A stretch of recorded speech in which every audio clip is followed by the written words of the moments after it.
Good afternoon and welcome to InvestorIdeas.com podcasts, following cannabis news, stocks to watch, as well as insight from thought leaders and experts.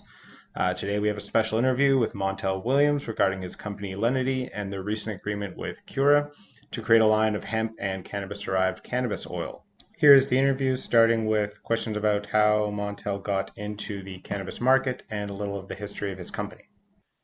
Sure. I mean, I think I would back up a little bit though. First, is I don't know if you know a lot about my involvement in this space, but I've been working in cannabis for now 18 years. I'm probably one of the only people that's been in this business so long before it became vogue, before it became the green rush. I literally have been working on legislation around the country for the last 18 years. I think 19 of the 36 states that have some sort of cannabis laws, I've been involved with. And along the way, and part of the reason why I got involved because of my own personal need for an alternative to opioids that I had become, close, almost addicted to. So when I walked away from opioids back in 2001 to 2002, I started using cannabis, but I very specifically was looking for product that would elicit the response that I needed.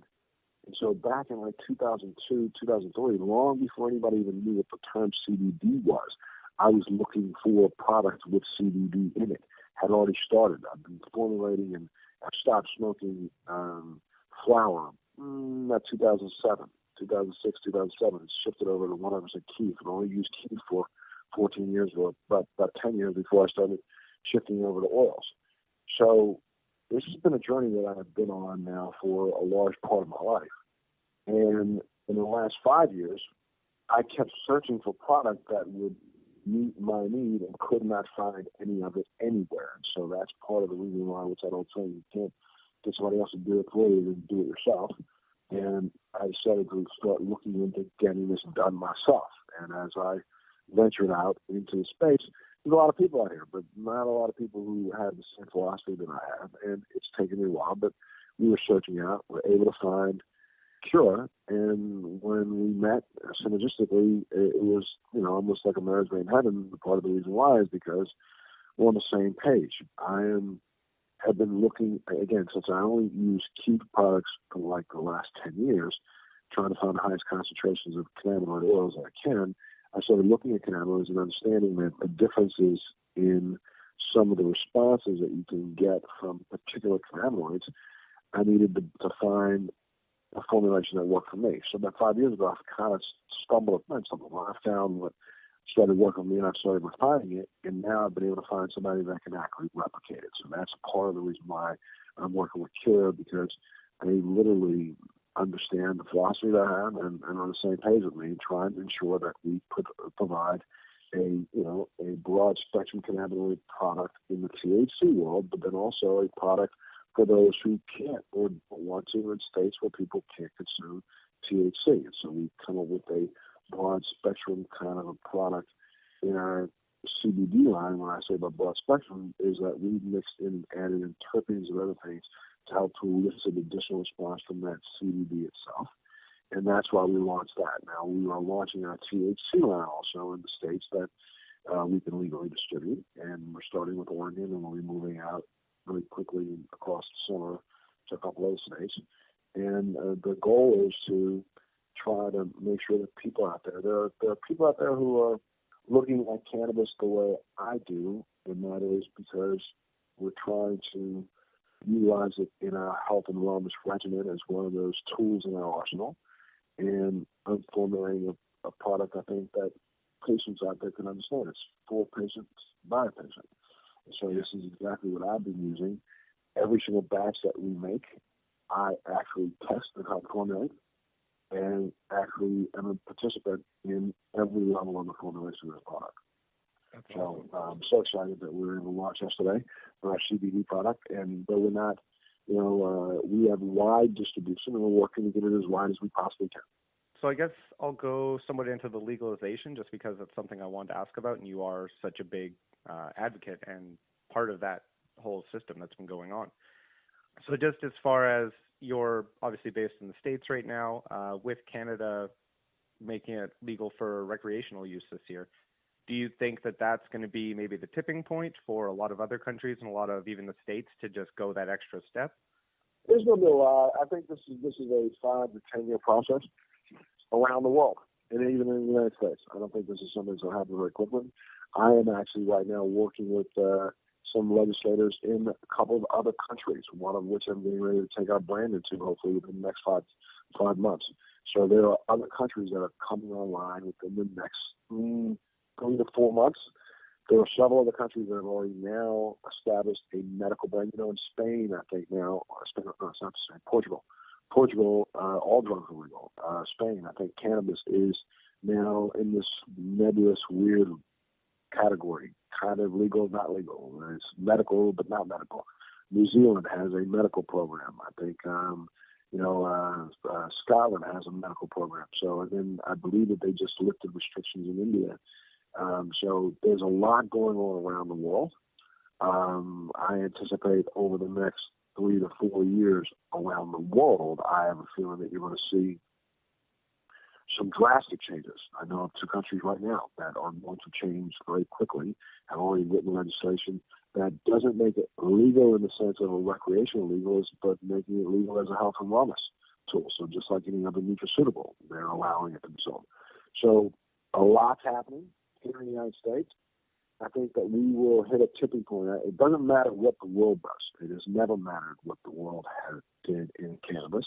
The United States has set its own path and has been the reason why it's been illegal worldwide. We, because of one person, who was Henry Anslinger, ensured that in 1963 the world signed a treaty banning hemp distribution. So we don't care. And, you can see very clearly this administration and most of the people who have been adamantly against cannabis don't care what anybody else in the world does.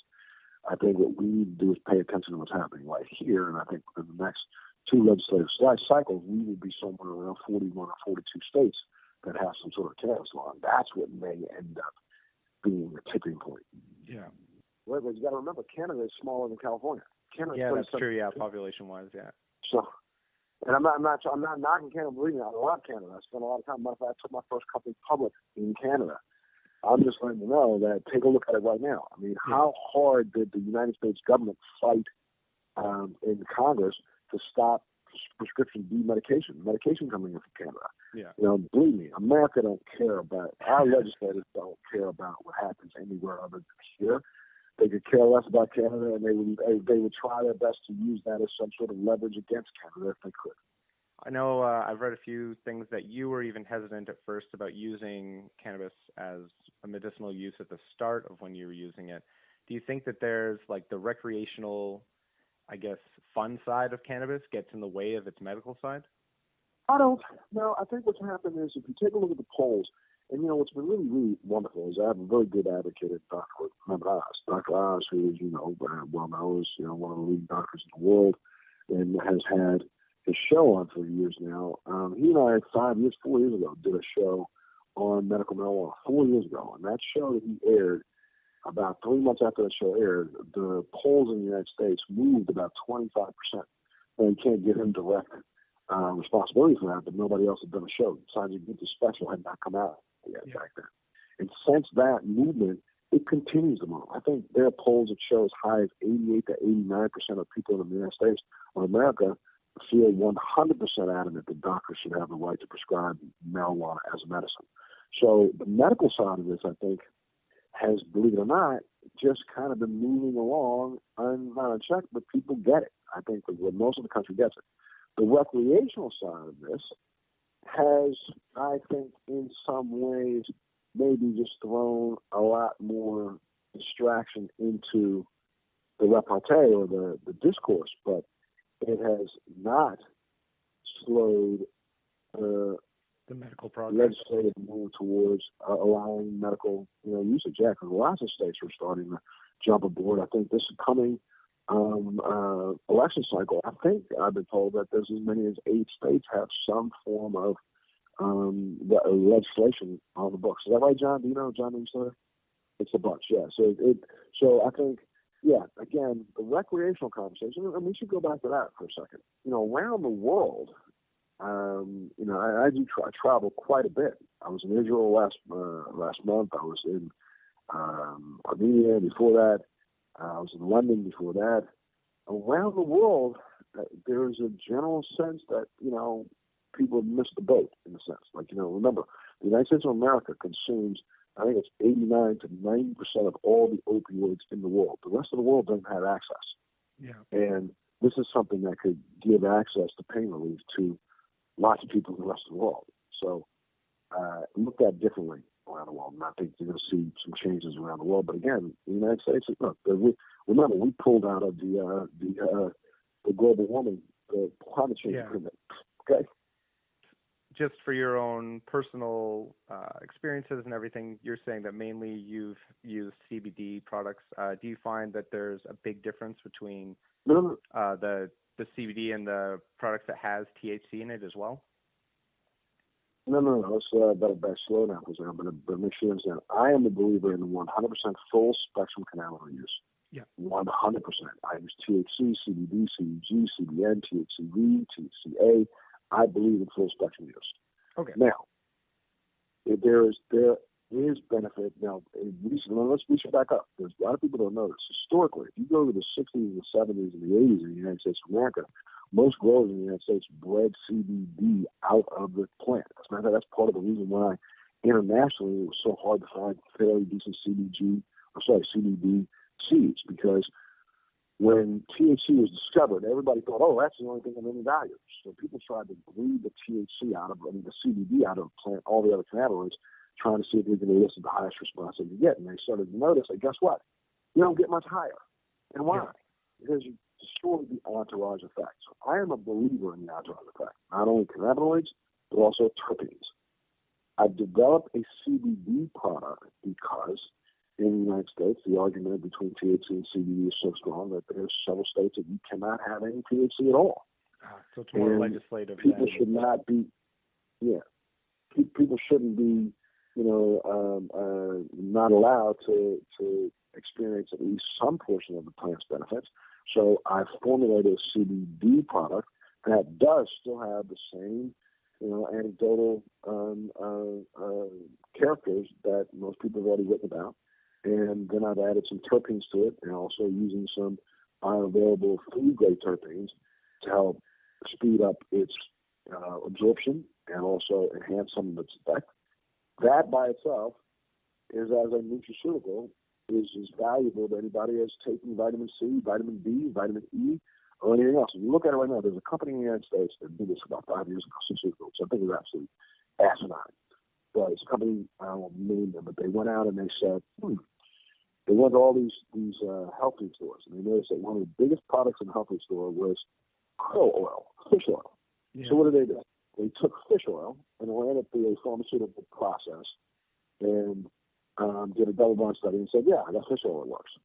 Now, that fish oil that's being sold as a prescription, under prescription medication, created $1 billion company.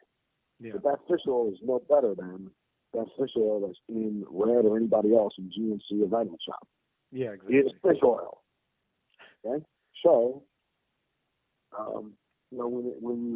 but we also understand that there's some value to fish oil. So just like a nutraceutical, I would like to see, cannabis put in that same category.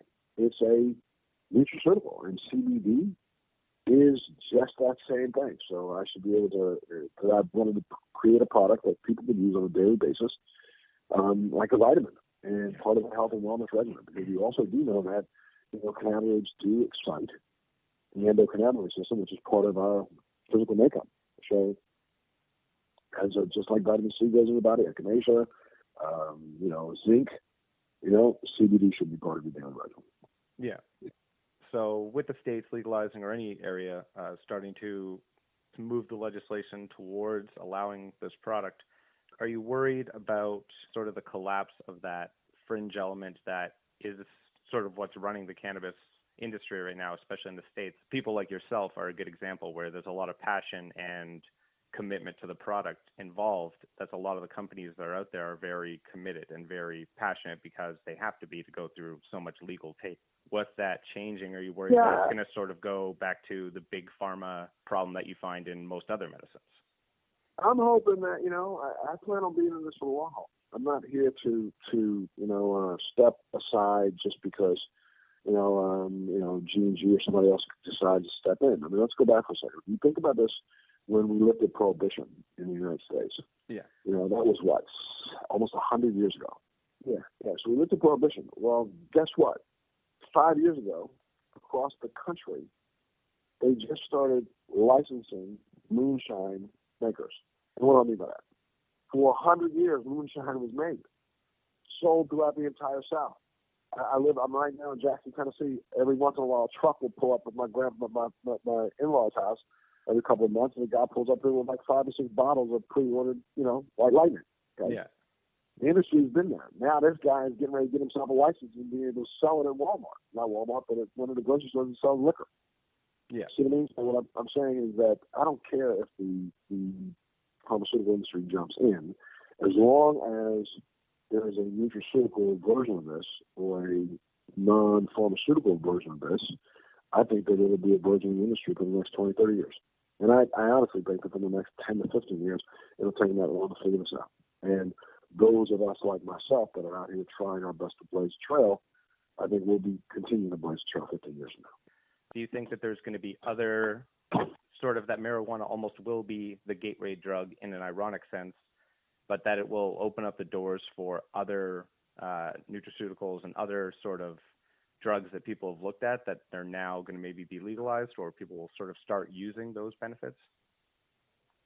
I think there is psilocybin. There's a couple of drugs that are out there that have been around now. We also do know that, peyote, some of the drugs that are the active ingredients in mushrooms have now been used in psychiatric treatments.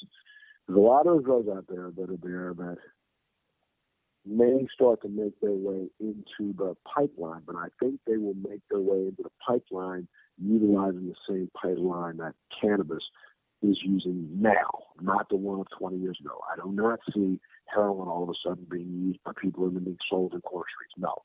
I don't see the LSD the same way. No.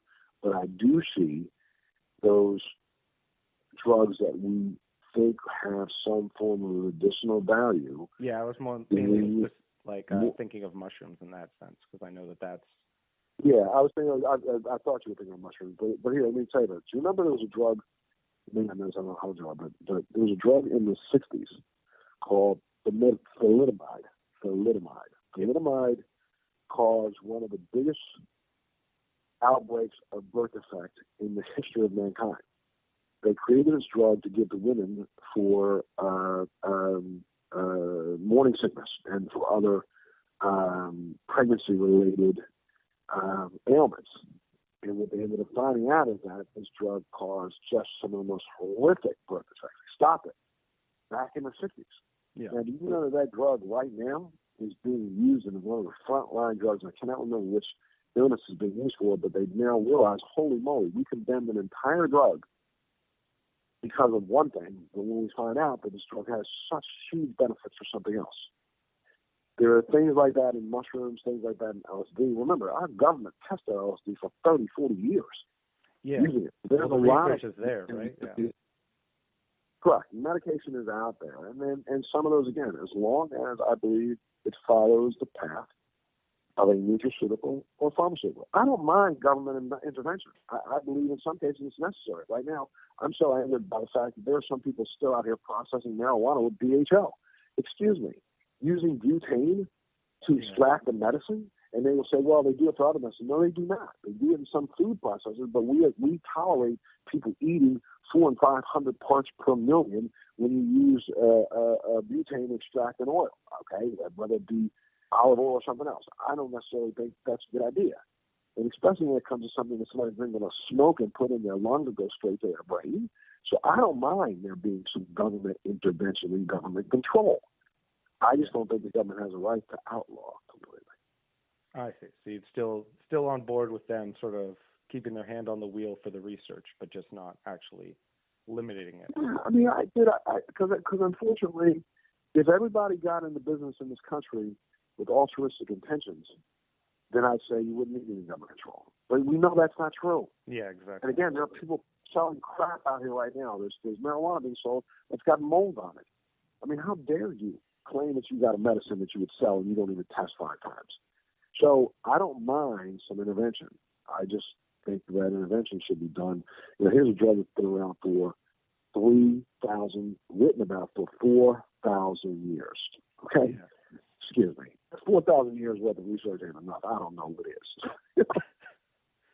That's a fair point. And still yet to the day, we found not one human being has died from marijuana. Not one. How about this, brother? And on any given day of the week, any 12-year-old child can walk down to the corner store, purchase something, come back home, and if they weren't supervised, and they took too many of them, they would be dead on their kitchen floor when a parent came home. And we sell it indiscriminately in America. You know what it's called? Aspirin. Aspirin. You take a bottle of 100 milligram aspirin, give it to a kid. They take 60 of those. They are dead on the living room floor, bled out. Yeah. Now, and that drug is sold and sold and sold. So, the truth is, we need to be smart. There are people right now. We've seen, I and Dr. Oz, not only did we do the show on marijuana itself, we did 3 shows. Before this the special just came out about cannabis as a possible exit drug for opiate addiction. I did a show with Dr. Oz about this 8 months ago. Yeah. That proved it. Cannabis is an exit drug for opiate addiction. So, the research is there. We need to follow the science and allow it to be used. And then again, because it is such a benign ingredient, it's really like a class 2 because it does no harm. And some might say, well, the fact that it gives you euphoria does harm. Well, that's really cool to understand because every single pain pill that we sell gives some form of euphoria. Every one of them. The thing about marijuana is that, like for me, as a pain medication, if I sit down and concentrate, I'm still in pain. But what marijuana does is it helps my brain distract from it. And I can carry on my regular day. So I'm distracted right now. I'm distracted from the pain that I have in my feet. And I don't have to worry about it because as long as I stay medicated, it's gone. I also read that I think it was on your website actually, that since sort of using it, your actual cannabis use has gone down a lot over the years. Yeah, technically, if I went from, let me tell you something, there was a period of time I was probably, let me think. Well, I know it. If I bought a gram of keef, you could give me the strongest gram, and I would take it. I normally rest. I go to the store and say, let me see any one of the blonde keefs, and which one's high in THC? Give me that one. Which one's the highest in CBD? Give me that one. I take those 2 home. I screw around with them, take a look at the numbers, see if I can find something that would fit, and I mix the jar together, and I have this mixture of THC, CBD. And that 2 grams gone in a day and a half. Yeah. So I'm probably smelling that. And that's keef. Now, most people, they're taking 1 or 2 hits off of keef in a day. So you do back me up and tell you, that would be like load about 5 bowls, 6 bowls a day. And this is that. So about 2 grams a day was what my usage was for a while. And then I probably, at its worst, probably about 2.5. Now, if I really think about it, the oil that we have and what I've been able to produce for myself, I am consuming probably, I don't know, probably about a little bit under a half a gram. No, probably not even that, man. I'm probably consuming more like about a third of a gram every 2 days. So I take 5 hits a day. I kind of space it out. I took one this morning in my 95.5. I haven't had another one for an hour and a half. I will have another one here in about when we stop talking. I stay on the 95.5 during the day because it keeps me up and clear, and then I have to kind of be able to relax and go to sleep, so I'm not twitching around. I start increasing the amount of CBD I take till the evening, and then the evening, very, very late in the evening, I consume more CBD than I consume THC, way more. But that's still a significant drop over the years then. Oh, yeah. So over the years, I would say that I've dropped 75%, no question. Is that just due to sort of the pain relief getting more normal and you feeling more comfortable and being able to do more, or? It's homeostasis. It's kind of like, other people may consume cannabis because they want to go to a movie tonight or something, get high. I like to be even all day. You know what I mean? Yeah. So I've hit a homeostatic point that I don't need more. It's like, I don't drink. I don't consume alcohol at all. None. I stopped drinking when I got diagnosed with MS. I probably have one drink, a year, at New Year's or something. I'll toast somebody and I'll take a sip and put it down. So I'm not one that needs, I don't have to run out on Friday night to go have fun and have a drink. So I don't really use my cannabis to catch a buzz. I use my cannabis to stay even. You know what I mean? So it's like I hit the homeostatic mark, and that's what I really want from it. Yeah. You haven't found your tolerance has sort of gone up or anything, or you've needed more? Just, I know from, if you compare it to sort of most other drugs or any pain medication, usually the amount goes up over time. No. For my homeostatic to feel normal, my amount stays the same. Now, if I want to try to get high, that's a different story. Then that's a different story. Yeah, because I don't try that often. You know what I mean? And if I try, honestly, it maybe over time that my sensitivity has gone down to THC because I know for a fact my formulations, which are not necessarily too strong. I mean, I just think that I've been in places where people have consumed with me, and I've looked behind me and seen what's laid on the couch. You know what I mean? And I'm walking out the door and going, "What's up? You guys okay? Yeah. What's up? What? Where did you get that from?" Because I just don't get it. So I don't. But I don't. It's weird to say. I would rather keep my pain at bay, feel the way I feel good about life, and feel good about life, and then have a buzz. So I don't ever try to get one. I don't sit down and blaze myself out with people. I've done demonstrations. Here's a perfect example. In Northern California, where we were able to actually, in some of the facilities, people were able to sample the product before they leave. Yep. I can normally help people titrate and sample product and sample right along with them. And, most people are done after the second sample. I'm there 45, 50 samples later. I'm still staying there. So some tolerance, but not so my tolerance a need for tolerance. My tolerance, and not a need for a high. Yeah. You'd probably know from your own personal experience, or at least from your work with the legislation and that, because now there's, like I said, CBD is a perfect example of this, where there isn't really a high that comes out of it, but it is still a drug and everything. Do you think that there's going to be any effects for or there will be any legislation in place for people, for instance, who work at a construction site or something and maybe use it for back pain or leg pain, but they also have to take regular drug tests? I will fight this. I will fight this until my last breath. Because how dare they let a person go on a work site who took 10 Vicodin last night and say he didn't take one this morning? But he can walk on a website, on a work site. But you can't take something like CBD. Come on. It's like, are they going to tell you don't take vitamin C, don't take zinc, don't take echinacea? I mean, it really has gotten to the point of just absolute stupidity. This is just, a ploy because the pharmaceutical industry doesn't want this to get out of their hands. They really don't, and they know it's about to. And the pharmaceutical industry is going to have the biggest, hardest time at this of anybody. And why? Because all these guys that are sitting there in these white suits or these suits sat in an office and said for the last 20 years, the last 30 years, that marijuana is a bunch of crap. They sit there and said it's all a lie. It's not true. We don't believe it. Now all of a sudden I'm supposed to believe you because people did all the research for you? Yeah. And now you want to jump in and act like this is something you discovered? Are you kidding me? I think that's the problem that the pharmaceutical industry is going to have. They're going to have a problem of credibility.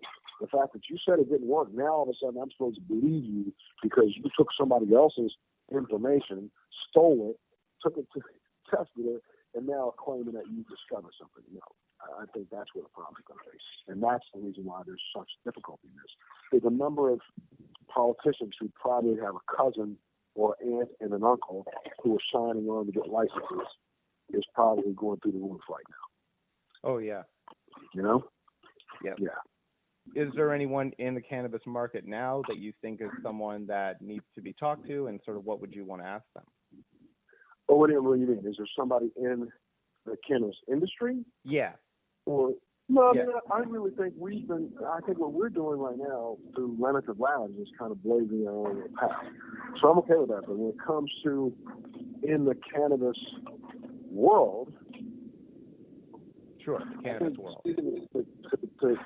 To Secretary Sessions would be, or to the Attorney General would be absolutely fine.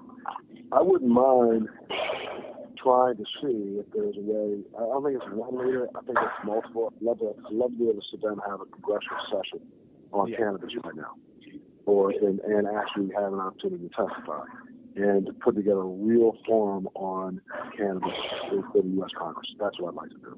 And if I couldn't do it there, then I think where I'd really like to address would be the UN. Now, I think the UN could definitely make a difference on this. If the UN threw out that 1963 treaty, it would leave the world in a position where it could make its own decisions. Do you think there's any chance of that happening, of them sort of having a discussion about it in the next couple of years? I'm going to work really hard at this next year trying to see if I can put on a forum at the UN. And I think I may be able to get away with doing this because I am an envoy to a couple of committees at the UN, and I'd like to see if I can get at least a one-day summit on it and get stakeholders invested. And I think we may be able to do that. Yeah, very much good luck with that. And like I said, also it's cool to see you guys have the actual cannabis-derived oil coming out later in the year, I think. Yes, sir. As a matter of fact, later this month. We've already been in the market in California, but we pulled that product because we were using a different manufacturer, and we are now getting ready to distribute in Oregon and several other places. We should be in California by the middle of the summer, and we should hopefully we'll be in about 3 to 4 states by September, and looking to be in at least 2 countries by September. So that's very exciting. I'm moving as fast as we can, and if I can get a bit of Canada, I'd like to get there soon. It's a pretty huge market coming out of Canada right now. Well, again, population-wise, it's not huge, but there's a lot of companies definitely realizing that there's a huge market and a good place to research. Absolutely. I'd love to be able to bring some of our product up there too. So I'll be looking for a Canadian partner. Perfect. Okay, well, thank you so much. Okay. Good luck with everything. Thank you. That was our podcast for today with Montel Williams. Investor Ideas reminds all listeners to read our disclaimers and disclosures on the investorideas.com website. And this podcast is not an endorsement to buy products or services or securities. Investors are reminded all investment involves risk and possible loss of investment.